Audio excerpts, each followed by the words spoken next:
Queremos aprovechar y darle la bienvenida a Janet Cabrera, directora operativa de la ONG Potenciar. Janet, muy buenas tardes, gracias por sumarte a Conexión UE. No, por favor, gracias a ti, bueno, a ustedes, al equipo, por la invitación, por mirar a Potenciar dentro de lo que es la red CREER con el proyecto que tenemos junto a la Unión Europea, proyecto por demás importante y desafiante para nosotros como organización.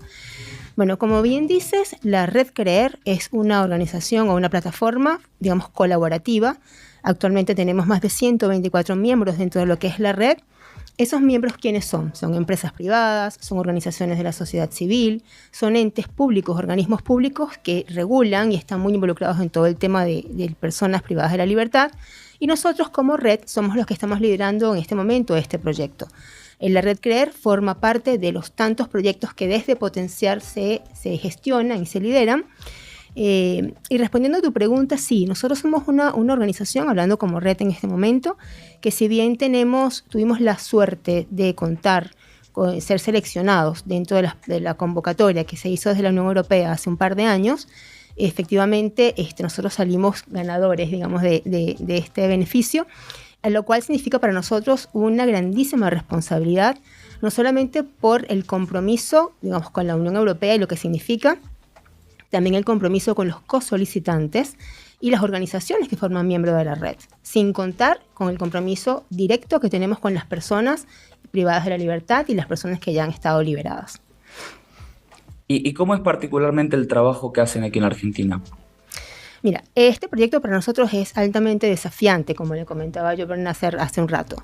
¿Y por qué es desafiante? Nosotros, si bien desde Potenciar tenemos muchos otros proyectos que manejamos siempre con una mirada de impacto colectivo, ¿por qué es el desafío del proyecto de la red CREER? Porque lamentablemente en nuestros países, en América Latina, una persona privada de libertad tiene muchísimas condiciones en contra, desde lo que es el prejuicio de evaluación de la sociedad civil, básicamente, y desde incluso las regulaciones que desde los estados se generan para el tratamiento de personas privadas de la libertad. Es desafiante porque nosotros como red y como Potenciar estamos tratando de atender las consecuencias de una persona que ha estado privada de libertad, más no las causas.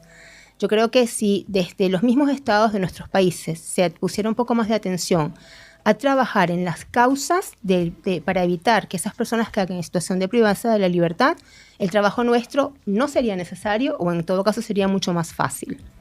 Lamentablemente, como digo, en nuestros países esa no es la concepción y más bien los recintos penitenciarios son una serie de espacio para culpar o para estigmatizar a una persona que por infinidad de razones evidentemente comete delitos que son, por supuesto, tienen que pasar por la justicia, pero no es un lugar como en un principio se pensaba o se diseñaron, como un lugar de rediseño de vida, de atención en otros espacios socioemocionales, educativos, para poder lograr lo que es la inclusión. Creo que una persona en la actualidad privada de la libertad que esté en cualquiera de nuestros recintos, no solamente en la Argentina, sino en América Latina, lamentablemente su calidad de vida cada vez merma, porque internamente, si bien es cierto que ocurren o las condiciones de vida no son las óptimas, al momento de hacer esa reinserción laboral, pues eso, evidentemente eso juega en contra. Sin embargo, nosotros como red, nuestro trabajo, nuestro desafío es justamente agregar y generar un valor distinto a esas personas que están privadas de la libertad en muchos de los aspectos de su vida.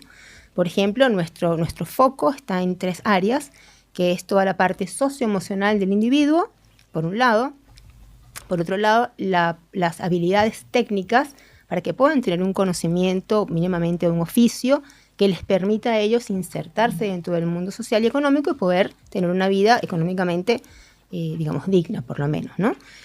Entonces, nosotros nos enfocamos mucho en esas 2 habilidades. Como te dije antes, no trabajamos solos, somos una red. Y el trabajo más fino de toda esta maravilla que ocurre dentro de las rejas lo hacen las organizaciones de la sociedad civil.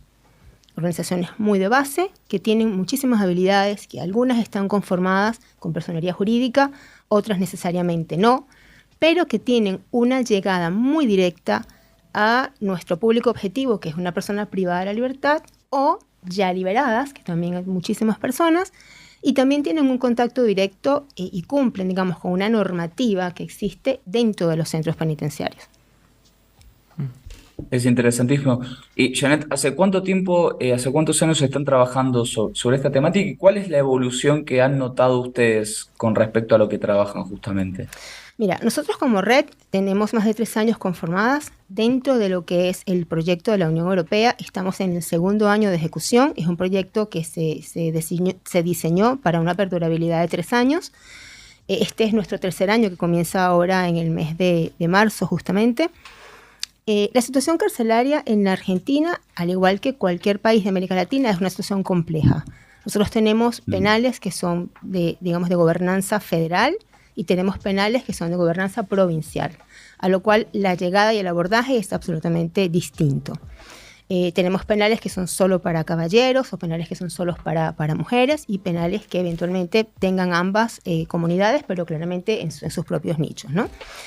La evolución. Bueno, interesante pregunta, dependiendo de cómo lo veamos. Yo le comentaba a Berna Mm. hace rato de que no solamente me gustaría ver nada más que el indicador o el número. Un número no revela la cantidad de esfuerzo, trabajo, gestión que hay detrás de cada indicador. La evaluación para mí ha sido altamente positiva por varias razones. Lo primero es que voy a hablarte, digamos, a nivel de gestión en los 2 años primeros del proyecto.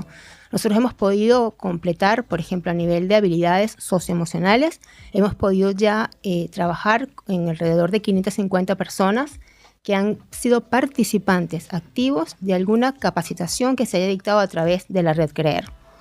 Entiéndase que estas capacitaciones, si son personas que están privadas de libertad, implica que un docente o un experto ingrese al recinto dentro de todas las medidas de seguridad que hay, con toda la documentación, con todo el preámbulo que hay que hacer para presentar el proyecto, que la organización tenga algunos requisitos que el penal pueda permitir para que la persona entre a dictar los talleres, que haya un espacio para el dictado de esos talleres y que además el público objetivo esté presto a asistir, ¿vale? Entonces es altamente desafiante.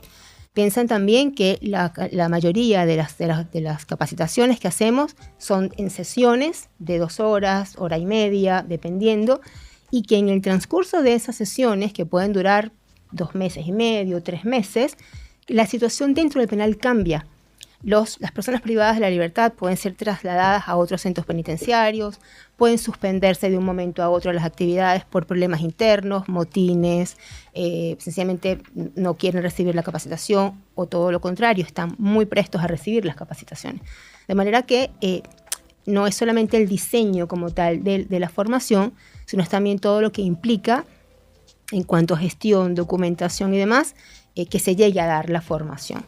Sin embargo, a pesar de todas estas vicisitudes, nosotros tenemos un público, como te digo, tocado, impactado y trabajado en esa área socioemocional de 550 personas aproximadamente de hasta el año 2. A nivel técnico, que es una de las primeras falencias y es una de las primeras causas por las cuales las personas entran dentro de esta privanza de libertad, es la educación. Hay estadísticas donde dice que el 80% de las personas que están dentro de los recintos penitenciarios no han completado ni siquiera la secundaria. De manera que esas personas, si dentro del recinto no se forman, dentro del tiempo que dure su condena, en el momento de salir a libertad son personas adultas, la mayoría con familia. Entonces, si no tienen un conocimiento de cómo valerse por sí mismos al momento de salir, pues lo más probable que ocurra es la reincidencia, que vuelvan a delinquir porque es la única forma de vida que conocen. Entonces, por eso te decía que nosotros estamos trabajando con las consecuencias, más no con las causas, ¿sí? De este universo, nosotros tenemos organizaciones, sí, además interesante, tenemos organizaciones en todo el país. Como te digo, son aproximadamente el 44% de las organizaciones que conforman la red son organizaciones de la sociedad civil, que justamente se conforman para trabajar con este público objetivo. En materia de habilidades técnicas, hemos ya formado a 880 personas, insisto, hasta el año 2, con distintas habilidades técnicas, habilidades muy básicas, pero que sirven hasta incluso de terapia, como puede ser la cerámica, la pintura, la carpintería, herrería, electricidad, pasando por costura también en algunos casos, o panaderías. Y el desafío de nosotros ahora este tercer año es poder llevar unas formaciones que les den como, yo lo llamo como un upgrade a lo que es la formación, y puede ser incluir tecnología, incluir otro tipo de habilidades que sean mucho más fácil de, o bien de contratación o de emprender. Sin embargo, ¿cuáles son las barreras que tenemos? Si son personas que están dentro del recinto, llevar a alguien experto en tecnología o en cualquier otra actividad, no tenemos los equipos dentro de los recintos. Entonces haría falta una infraestructura, harían falta materiales, herramientas que dificultan un poco más el poder hacer cosas dentro de los centros penitenciarios. Para atender la población que ya ha sido liberada, sí tenemos un poco más de libertad y tenemos otro tipo de estrategias. Tenemos convenios con universidades, como por ejemplo la Universidad de San Martín, la Universidad Nacional de Quilmes, donde evidentemente tienen, además de infraestructura, tienen conocimiento, tienen organizaciones con las cuales también hay acuerdos previos, y por ahí se puede desarrollar otro tipo de actividad un poco más ad hoc, si decimos, ¿no? Claro. Bueno, no quiero hablar de más, pregúntame. No, qué interesante todo lo que decís, Janet. La verdad que es fantástico, y es una cuestión que aquí se ha debatido mucho en la Argentina, ¿no? La inserción a aquellas personas privadas de la libertad, y la verdad que es una cuestión que indefectiblemente hay que trabajar mucho, y que se necesitan muchas políticas y muchas iniciativas como estas para trabajar en pos de mejorar esa inserción. Ya estamos terminando el programa, pero bueno, Tommy tiene algunas preguntas también para vos, así que me parece importante que las podamos repasar, Tommy. Bueno, yo desde mi lado, algo que veo por lo menos desde las redes sociales, siendo creador todo, es que además de todos los problemas que estás comentando que hay dentro de los recintos, también está el prejuicio externo. Sí. Yo, como te menciono, conozco un montón de personas que lo ven como mencionabas, ven a la cárcel como un lugar de castigo, que la pasen de la peor forma posible, y que esa es la función de una cárcel, y que si vos decís que eso no es así, ya se te tilda como que se estás defendiendo los crímenes y que estás a favor de todo. Entonces, teniendo eso en cuenta, que creo que uno de los mayores problemas también de la reinserción es eso mismo, la visión que se tiene de esa persona, ¿de qué forma cree que se puede como avanzar hacia una aceptación sobre esta reinserción por parte de la sociedad, de lo que es externo al recinto? Claro, mira, es interesante tu pregunta, porque me parece que es el quid del asunto, ¿no?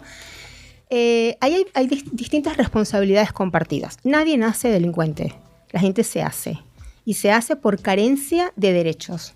El único derecho que tiene privado una persona que está en recinto es la libertad, es el único. De manera que a una persona que está dentro del recinto se le tiene que garantizar la alimentación, la salud, el trabajo, la educación. Pueden trabajar dentro de los recintos. ¿Qué pasa? Puede ser a nivel mediático. Las cárceles son un centro de castigo. La sociedad civil, en cierta parte, es víctima de las personas que están dentro del recinto, porque hemos sido afectadas de alguna manera. Sin embargo, insisto que nosotros atendemos la causa. Nosotros no estamos desde la red, nuestra posición no es defender absolutamente a ninguna persona que esté dentro, porque no es la mirada que tenemos desde la red, no es nuestra área de competencia, por eso existe el Poder Judicial. ¿Cuál es nuestra área de competencia? Mirar y velar por el derecho humano de una persona privada de libertad. Y me parece que esa debería ser la mirada holística de la sociedad civil.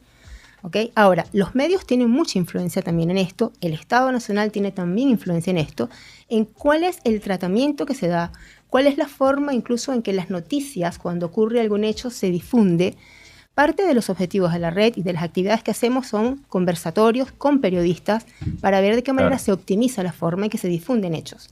No queremos decir que se tiene que dibujar o maquillar un hecho delictivo. Un hecho delictivo es un hecho delictivo. Ahora, hay una diferencia entre el hecho delictivo y el sujeto como individuo. Entonces, si nosotros lo viéramos desde una perspectiva de derecho humano, sin politizar y sin minimizar el daño que la persona ha hecho a la sociedad o a la víctima, no podremos tener una sociedad mejor y una sociedad incluso voy a decir inclusiva o igualitaria si desde fuera de la reja seguimos pensando en el señalamiento y en el prejuicio del otro. Me parece que eso no suma. Entiendo. Está buenísimo eso que decía Janet. Así que bueno, nos dejás ahí la semillita para la reflexión, y para bueno, seguir trabajando sobre esta cuestión que, como dije, es importantísimo y se necesitan muchos más proyectos como los de ustedes, así que celebramos que existan y obviamente desde Conexión UE, este pequeño espacio, los apoyamos y contan también con nuestro espacio y con nuestro lugar para poder difundirlos y seguir desde nuestro lugar y de nuestro aspecto poder impulsarlos. Así que, Janet, te quiero agradecer mucho por tu participación.